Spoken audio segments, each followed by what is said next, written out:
It's almost like you get in teenager mode, right? Well, I'll change when you do this. I'm not going to connect with you. I went out and worked my ass off all day and provided, and you're not greeting me at the door on your knees, worshiping the ground that I walk on. Well, when you do that and you start catering to all my needs, then I'll be a better husband. And the woman's sitting over there like, well, when you start doing this, then I'll be a better wife. And they just miss each other. Yeah. Rather than one of them having the courage to step in and go, you know what? I'm just going to be the best version of myself.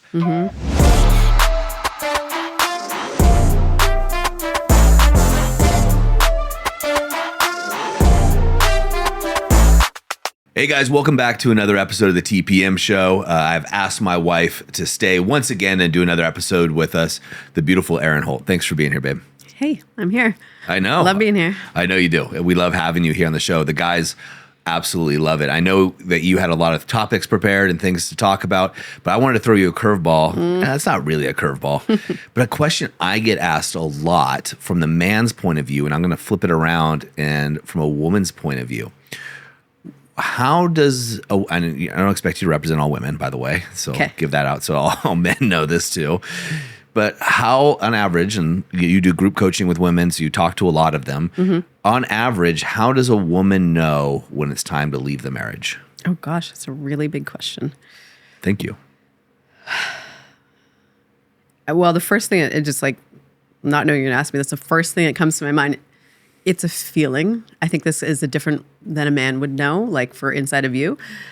It's a feeling. Because as a woman, I know that women, we'll try everything we can to connect and be with our partner and stay in our marriages and keep our families together and are really, really about that.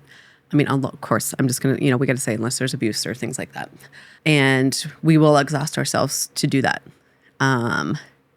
And I know I've coached many women and seen it in my own friends where we get to a point where it's just something inside of shifts. We're like, okay, I've been doing this, trying to, do the therapy or coaching or things like this for about 5 years. And it's just a switch inside. And it's if her feelings are like, okay, and I'm done. And how that looks different for every couple. But I know that's what most women experience from what I've heard from other women and coaching clients. And if she feels like she has done a lot of work on herself and he is not willing. And so it feels as if though there's no way forward where both people can be their best selves. And it's become an unhealthy situation. We know statistically, like when we got married, we thought we were smarter than every other couple, right? So, 50% of marriages end in divorce, and nobody goes in going, I'm going to be one of the 50% that ends in divorce, right? I'm a product of divorced parents as well, so I know that side of things from a child's point of view anyway. We also know that 70% of those divorces are initiated by the woman.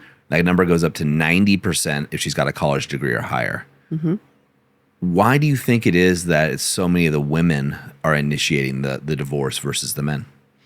Gosh, I've heard different people debate this, and it's like I am no means an expert in this. I think what I just described, I know is the trajectory for women. We will pour our heart and soul and energy and effort and whole beings into trying to make a marriage that work that is like struggling or hard or in a dark place. I'm speak for most women, right? Sure. Yeah. And so it's like when we get to a point where it's like we hit the bottom of the well, there's nothing left to give. And we're also like, nobody is coming to save me except for myself. Usually it's a point where she's just like, I've done everything that I can from her perspective and nothing has changed. So it's time to leave. So if I can interject here, so something I notice, so TPM, The Powerful Man, we've been around for almost 8 years now. So it's a lot of trajectory. We have thousands of men that inquire literally every month. And so there's two patterns that I've recognized. Well, a couple, more than two. I kind of joke that even a moron could recognize these patterns because they're so obvious. So there's a group of men that come to us when it's too late. Yep. Right? They've waited and waited and waited. Yep. Now, within that group, some of those guys can turn it back. We've actually had men get divorced while going through the program because their wife and get remarried because he's finally making the changes. Why do you think it is? And I know when we were going through our dark times, your perception was I probably wasn't doing anything, but I also didn't want you to know I was doing stuff. Why do you think that is? Because I don't think the men know that their wife is in this state. They just think, I'll hope it gets better. And so the guy, what I did is I was quietly doing my own thing, and you were quietly doing your own work. It's a recipe for disaster, by the way. It's a total recipe for disaster. I would say 50% of the men that join the activation method for relationships. So we have the activation method for relationships, and we also have an activation method for self. Those are for guys that are just stuck in their lives. We've been doing both of them for a very long time. For the relationship portion, it seems about 50% of the men join the program and don't tell their wives. Okay. Here's what I have to say about that. So from if we were just to tune into the highest version of ourselves as humans, our relationships are they're you come together with your partner for a reason.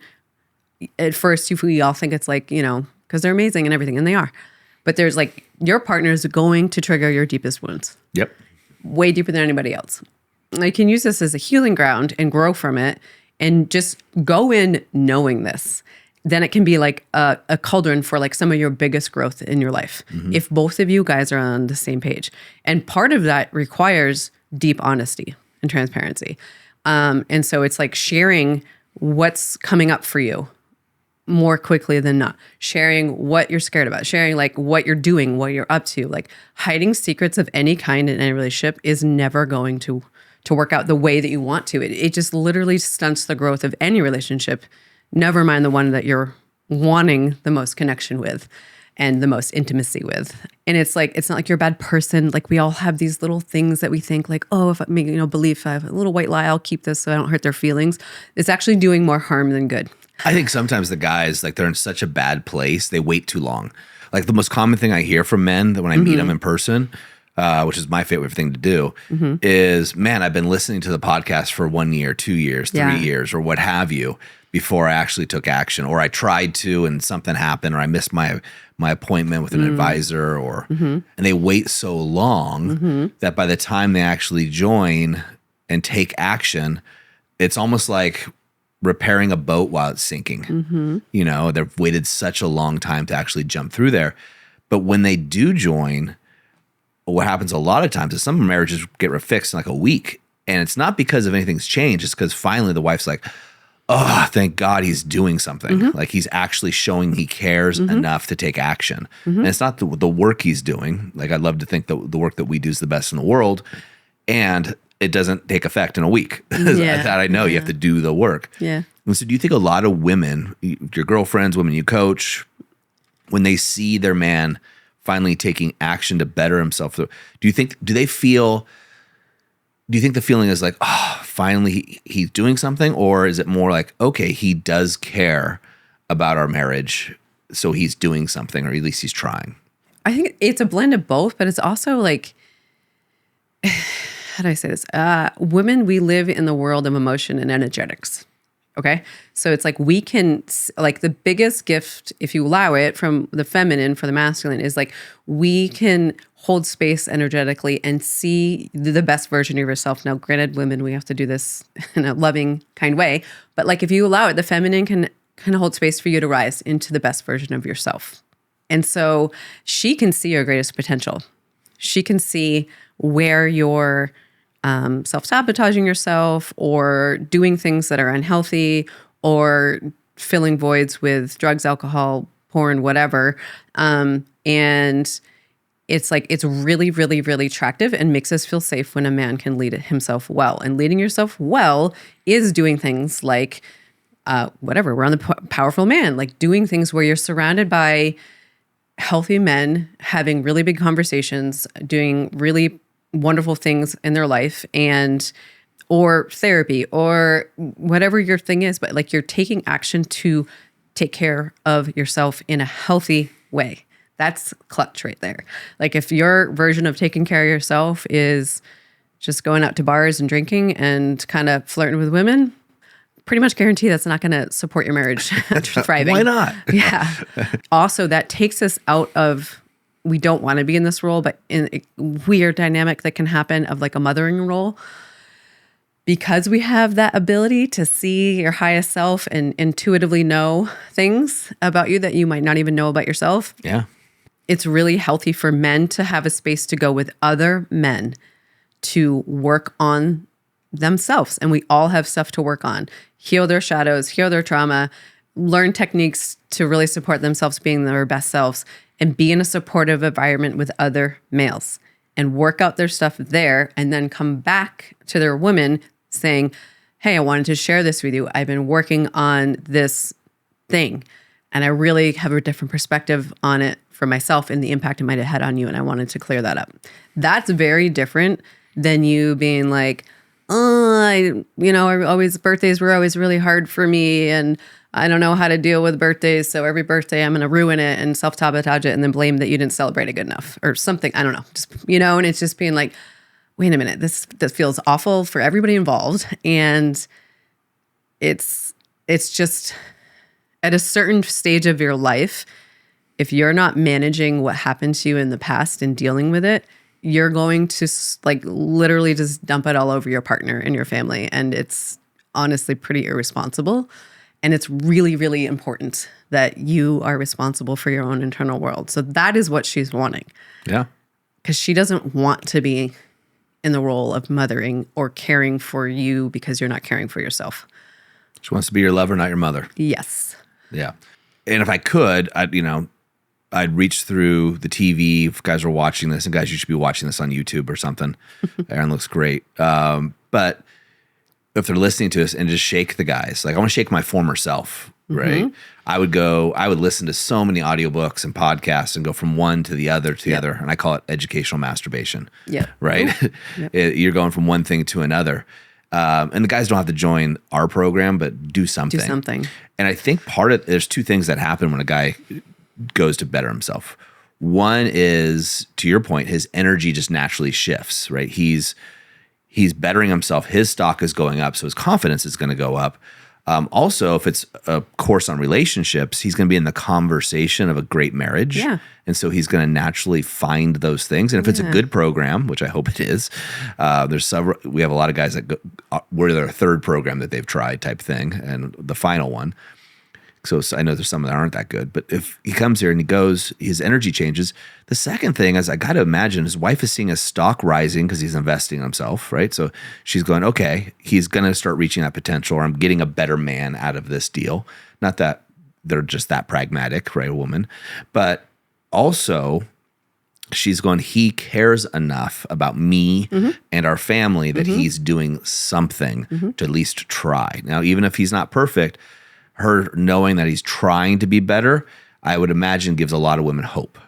A lot. And a lot of there's a relief. There's going to be some sort of relief of tension in a woman, which when there's a lot of, men probably experience differently, but I know for women, when there's a lot of disconnection or a lot of snarky comments, or I don't know if she's worried that he's cheating or super flirty when she's not around and not honoring her in the relationship, whatever it may be, like she's carrying tons and tons of tension in her body, which is going to give off the energy of defensiveness and protection towards him. Sure.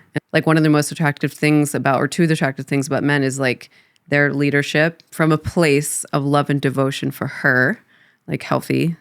And also, hey guys, I wanted to interrupt this episode because it's dawned on me that many of you guys aren't aware that we actually have a book on how to save your marriage without talking about it. Now, thousands of men have read it, they've reviewed it, and I want to give you the opportunity to do the same. If you're interested in grabbing it, it's a short read, but it's helped a lot of men just like you. And maybe you're not interested in the activation method yet, but this is a small entry point that can really turn things around for you. Go over on Amazon. We have it priced as cheap as Amazon will let us. And that way you have a resource that you can use right now to start getting some results in your marriage. Now let's get back to the episode. His backbone, which is like his honor for himself and like his honor for her. Like he's going to have the strength emotionally and physically to honor her and defend her and her family and her children. Yeah. Like those things. So it's like if you're somebody who is like around her, you're one version, but then like out in the world, you're a different version, and she can't count on you. Like that is not going to lead to the type of relationship that you're saying you want. Yeah, I talk about this. I've talked about it many times. Colton, who does our show's production here, and I were in a room with a husband and wife. The man went through the program, and when he said, "Hey, I'm going to spend the money and take the time to take this course," and she was like, "Well, no, you're not." And he's like, "No, I'm doing this." And she goes, he walked up the stairs. I remember thinking, "Damn, that's sexy." Right? Yeah. Even though she was saying no, and he went against her words, I think she understood that he was steadfast and I'm doing this, and felt the energy of I'm doing this to better myself and our family. So I see that side of it. I talked about the side of the 50% of the guys don't tell their wives. We don't talk about very much is the other 50% who take that stand, draw a line, and say, no, I'm saving our marriage. I'm leading this. I'm going to lead myself and my family. I'm going to do this. For no matter what, I'll find a way to pay for it. I'll find a way to carve out the time. This is going to happen. And I talk about that a lot with guys. This is how we did a show earlier, earlier in the week where Chris Hansen was here, and you know Chris, and so he was here and he was reading users' questions, and one of the questions was, how do I ask for something from my wife without sounding needy? I was like, what's the energy you're bringing it with? If I go, Erin, do you think it's okay if I go out the guy? I don't like you like that. Well, because I wouldn't be like that. It's okay. You think it's all right if I go out with the guys tonight? Versus, hey babe, I'm going out with the guys on Tuesday. Is that going to work? Right? Like that's a totally like I'm just checking because you're my wife. I love you, and I forget schedules a lot. I'm checking. I'm checking in with you to make sure it works. Just like you check in with me. Like, hey, can I go skiing with the girls? It's not a permission thing as much as we're just coordinating schedules because we're doing life together. Right. It's a respect thing. But barring any major event, I'm going out with the guys on Tuesday. That's what's going to happen. Or you're going skiing with the girl. So that's when we talk about needy, but we also talk about this idea of like, if you're guys listening to this, I'm trying to tell them, if you're going to better yourself and join a program and you're getting pushback, you just got to push through. You just and you're saying, and this other woman showcased it, it's a sexy thing because now the man's leading his life. It's leading himself, which means he can lead you. And she can trust that you will. Because the thing that you're doing if you join a program like this is you're doing something healthy. It's not another guys' weekend where you're just going out and getting wasted for 3 days and going fishing. Whatever it is, it's just like, there's a time and place for just like fun weekends. Of course, I'm not saying that, but like it's something healthy that is going to like really bring richness to your life and yourself and her. Yeah. I got another question for you. I love that, by the way. I agree. Are there any couples that you know in our friend circle or your friend circle, so I broaden it more, that the woman is unhappy in the marriage and the husband doesn't seem to know? Yes. Who are they? No. It's just, yeah. And it's like unfortunate, right? It's like couples get so distant. And I'm not a man, but I can, from the woman's perspective, it's just like, there's many things that go into it, but it's like the typical kind of pattern has like, he like checks out. Right. And it's just like, I'm doing really well. I'm providing the money and I'm working my ass off. So you should appreciate me. Check that box. Yep. Yeah. And so. That's not how it works? Yep, that's it. And she's starving, and he's starving in his own way, right? For sure. I'm not denying that. So yes, it's almost like you get in teenager mode, right?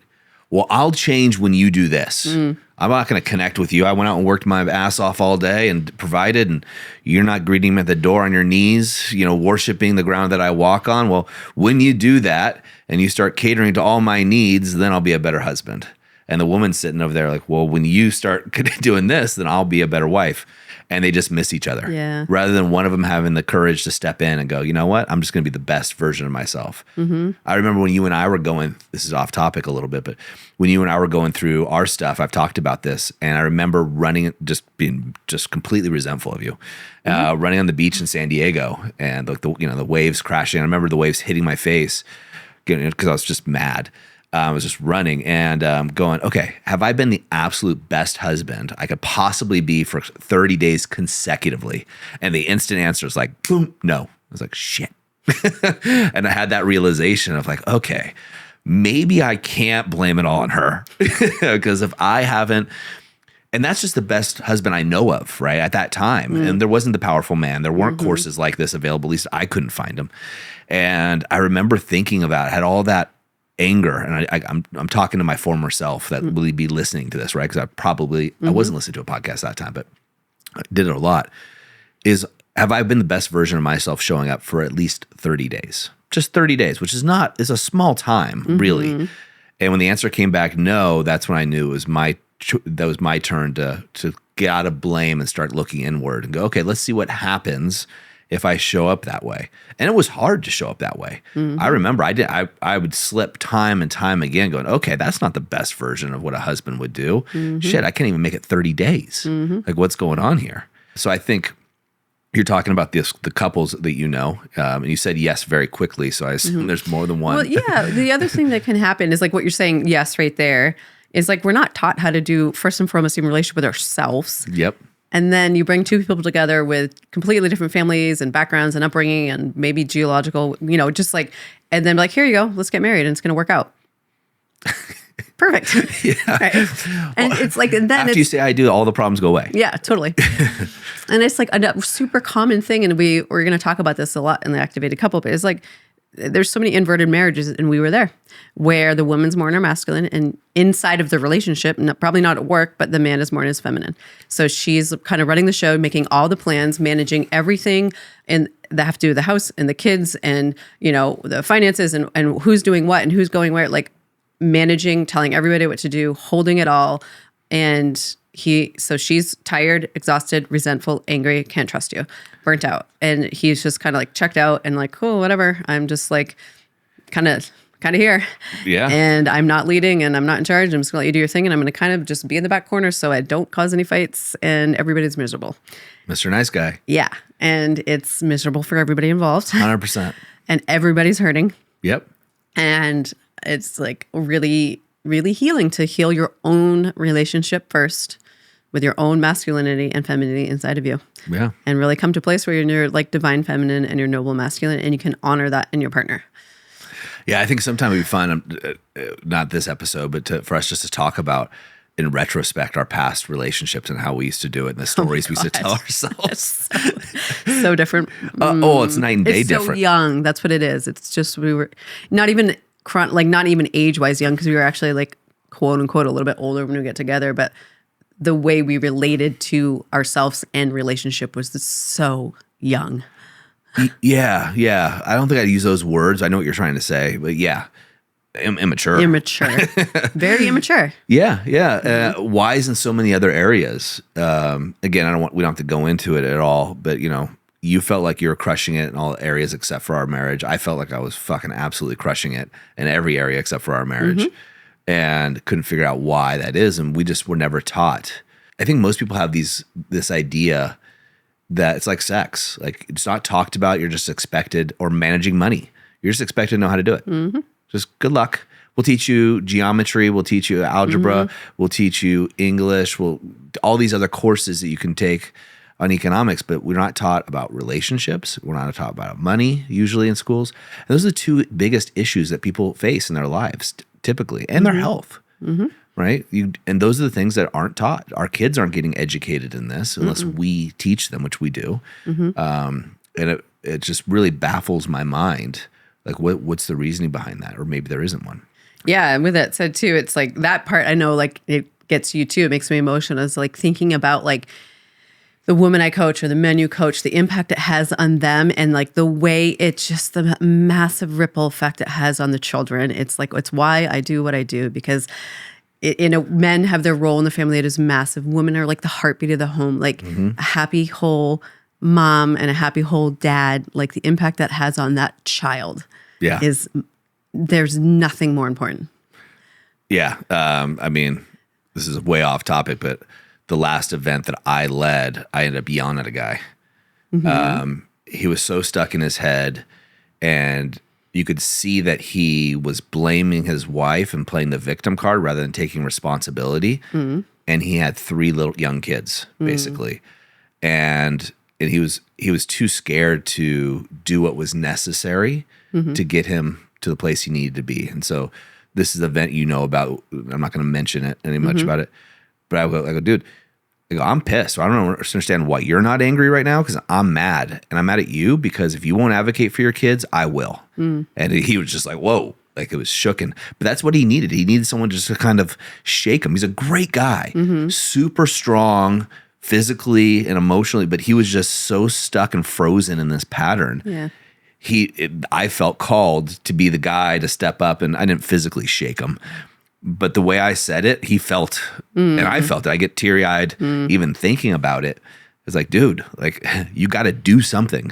I don't care what it is. Well, I do care what it is, but you got to take action, and you got to do it now. This is your last straw, and for your kids' sake. Your kids are our children, everybody's children, they're going to pattern their parents.